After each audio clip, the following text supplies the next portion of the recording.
exceção é quando a autoridade passar leis, obrigar os cristãos a irem contra a autoridade de Deus e as leis de Deus. Quando os governantes nos obrigam a ir contra o Evangelho, nós estamos desobrigados de obedecê-los. Nós temos exemplos claros disso. No Antigo Testamento, aquelas parteiras egípcias que receberam ordem de Faraó para matar todo menino hebreu que nascesse, elas temeram a Deus e não mataram os meninos, e foi assim que Moisés escapou e se tornou aquele grande líder. Mas as parteiras desobedeceram às ordens do Faraó, porque era uma ordem para matar inocentes.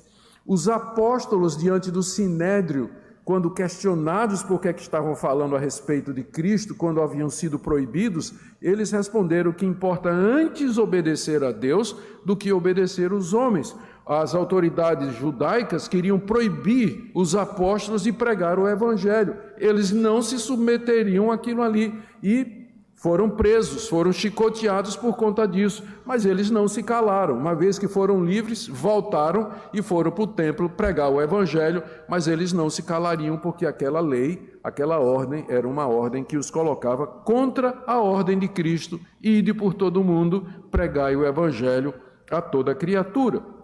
Mais adiante, os cristãos, diante do culto do imperador.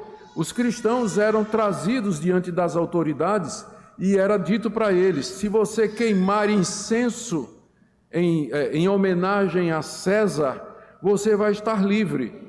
Chama ele de Kyrios e queima incenso em homenagem a ele, nada vai te acontecer. Os cristãos preferiam ser jogados na arena, no circo, para serem comidos pelos leões, ou mortos pelos gladiadores, ou crucificados, ou queimados vivos, a oferecer incenso a César. Então, essas ordens, quando elas nos levam contra a palavra de Deus, então nós estamos desobrigados de obedecer às autoridades superiores, porque elas aí já estão querendo ser superiores da nossa consciência. Nossa consciência está submissa à palavra de Deus, está cativa à palavra de Deus. Nós obedecemos às autoridades enquanto as autoridades não nos obrigam a ir contra a palavra de Deus. Infelizmente, eu creio que cedo, aqui no mundo ocidental, muito breve, a nossa geração vai ter que enfrentar esse tipo de coisa.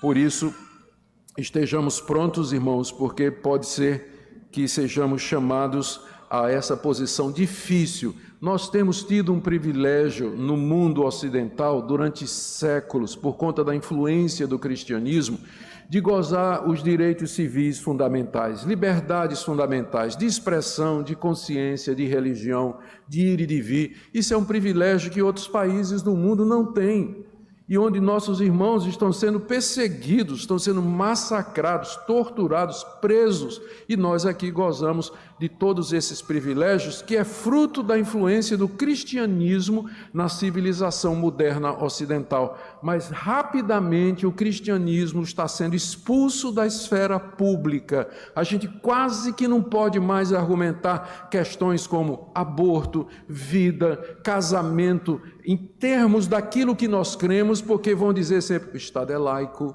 Estado é laico. Mas existe uma diferença entre Estado laico e Estado ateu. Estado é laico simplesmente porque ele não beneficia nenhuma religião em particular, mas beneficia a todas, garantindo aos cidadãos o direito de adorar a Deus conforme os ditames da sua consciência. Só que estão transformando o Estado laico em Estado ateu, onde qualquer coisa referente ao cristianismo é visto com suspeita e então colocado fora da esfera pública. A gente não pode nem mais argumentar com base naquilo que a gente crê, porque não é considerado como argumento válido, como se cientistas e ateus não tivessem crenças também. Então, existem exceções quando as autoridades forem arbitrárias e agirem contra a lei. E nesse caso, não é errado o cristão usar de seus direitos. Por exemplo, Paulo por 2 vezes apelou para a cidadania romana. 2 vezes ele apelou para a cidadania romana. Quando ele viu que a coisa ia ficar preta, uma foi lá em Filipos. Ele foi preso juntamente com Silas, chicoteado e jogado na masmorra interior, onde ele ficou com os pés amarrados no tronco. Libertos pelo poder de Deus através daquele terremoto, na manhã seguinte, as autoridades que tinham prendido Paulo e Silas vieram libertar secretamente.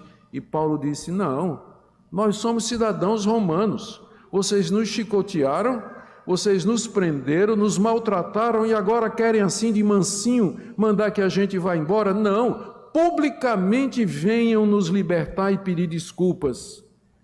Pode parecer que Paulo, mas o que estava em jogo é o Evangelho, era o Evangelho, que ficasse claro que eles tinham sido presos sem motivo. Por isso Paulo usou dos seus direitos. Não é errado o cristão fazer isso quando ele percebe que de alguma forma ele está sendo ameaçado.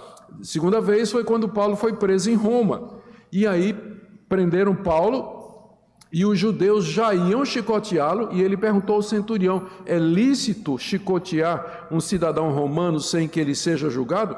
Aí o homem disse: mas você é cidadão romano? Eu comprei esse direito por muito dinheiro. E Paulo disse: eu tenho esse direito por nascimento. Aí na hora soltaram o apóstolo Paulo. E por último, quando ele viu que os governantes corruptos queriam dinheiro para soltá-lo, ele disse: eu apelo para o tribunal de César.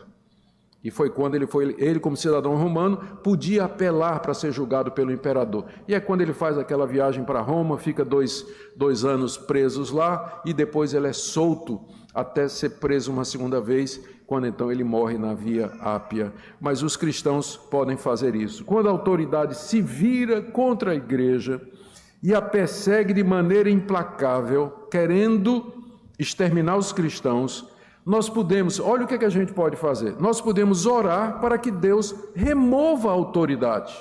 Não é Ele que levanta reis e coloca reis? Podemos orar para que Deus remova a autoridade, que Deus mude o regime, que Deus mude o sistema. Nós podemos participar de movimentos e atos contra o governo, desde que sejam legais, permitidos e que não esteja envolvido com violência, depredação ou mau testemunho. É perfeitamente possível o crente participar disso, como greves, passeatas, atos, sempre com respeito e temor. Aqui eu me lembrei de um exemplo no livro de Atos. Quase que eu ia tomar o álcool gel, viu? Paulo preso diante do sumo sacerdote Ananias. O sumo sacerdote mandou aos que estavam perto dele que lhe batessem na boca. Então o soldado foi lá e na boca de Paulo. Então disse Paulo: Deus há de ferir-te, parede branqueada. Tu estás aí sentado para julgar-me segundo a lei e contra a lei mandas agredir-me? Ou seja, quando Paulo viu que o seu direito tinha sido tirado, ele viu que foi agredido de maneira injusta pela autoridade, ele reagiu. E ele disse para Ananias: você é um hipócrita, você é uma parede branqueada, porque você está aí sentado para me julgar de acordo com a lei, e contra a lei você manda me bater. E aí o pessoal que estava de lado disse: você está injuriando o sumo sacerdote de Deus? E Paulo disse: eu não sabia, irmãos, que é sumo sacerdote, porque está escrito: não falarás mal de uma autoridade do teu povo. Paulo reconheceu que ele se excedeu quando chamou Ananias de parede branqueada, mas em princípio ele estava correto.